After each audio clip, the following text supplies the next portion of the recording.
हरे कृष्णा, राधे राधे दोस्तों। आज मैं आपके साथ शेयर करने वाली हूँ वर्धनी एकादशी की कथा।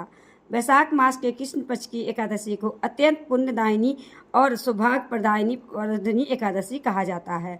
इस दिन भक्ति भाव से भगवान विष्णु की पूजा की जाती है। भगवान विष्णु की कृपा से व्यक्ति के जीवन में हमेशा सुख समृद्धि बनी रहती है। भगवान विष्णु की प्रसन्नता के से पापों का नाश होता है और घर में धान की कभी कमी नहीं होती है।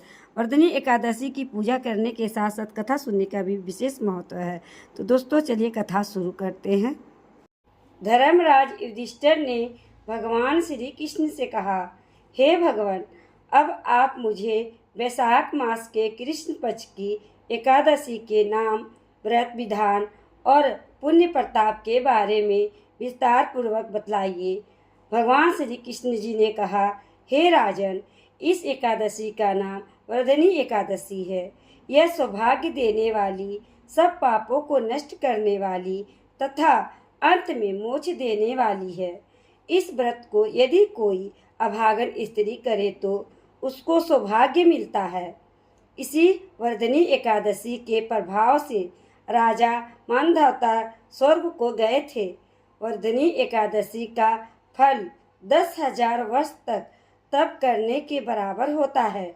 कुरुक्षेत्र में सूर्य ग्रहण के समय 1,00,000 भार स्वर्ण दान करने से जो फल प्राप्त होता है, वही फल वर्धनी एकादशी का व्रत करने से मिलता है। वर्धनी एकादशी के व्रत को करने से मनुष्य इस लोक में सुख भोग कर परम लोक में स्वर्ग को प्राप्त होता है। शास्त्रों में कहा गया है कि हाथी का दान, घोड़े के दान से, तिलों के दान से, स्वर्ण दान तथा स्वर्ण के दान से अन्न का दान श्रेष्ठ है। अन्न दान के बराबर कोई दान नहीं है।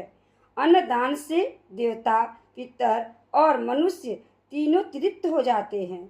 शास्त्रों में इसको कन्यादान के बराबर माना गया है। वर्धनी एकादशी के व्रत से अन्न दान तथा कन्यादान दोनों के योग बराबर फल मिलता है।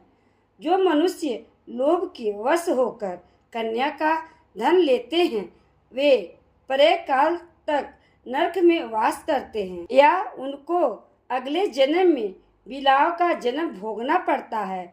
जो मनुष्य प्रेम एवं धन सहित कन्या का दान करता है, उनके पुण्य को चित्रगुप्त भी लिखने में असमर्थ हैं। जो मनुष्य इस वर्धनी एकादशी का व्रत करता है, उनको कन्यादान का फल मिलता है। वर्धनी एकादशी व्रत करने वाले को दशमी के दिन निम्नलिखित 10 वस्तुओं का त्याग कर देना चाहिए। पहला, कांसे के बर्तन में भोजन करना। दूसरा, मांस खाना। तीसरा, मसूर की दाल खाना और चने की दाल खाना। पांचवा, कोदो।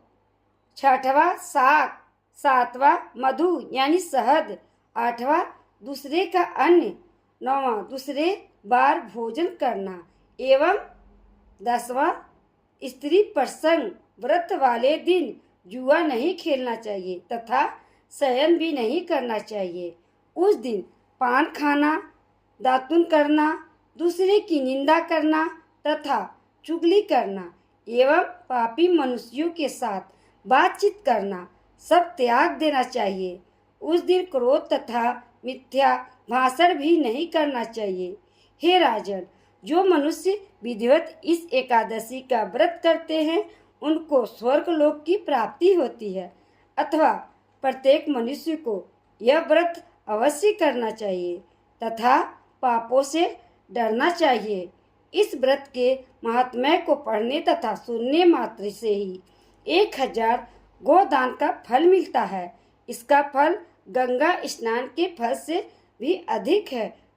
इस तरह से कथा सुनने के बाद से तिल और फूलों को विष्णु भगवान, लड्डू गोपाल जी के और गणेश जी के चरणों में समर्पित कर देंगे। इस तरह से हमारी कथा जो है संपूर्ण हो जाती है। तो दोस्तों, आपको कथा कैसी लगी? अच्छी लगी हो तो लाइक कर दीजिएगा। चैनल को सब्सक्राइब नहीं किए तो चैनल को सब्सक्राइब कर दीजिएगा। श्री हरि विष्णु की कृपा आप सभी पे सदा ही बनी रहे। इसी कामना के साथ अगली वीडियो मिलते हैं। राधे राधे।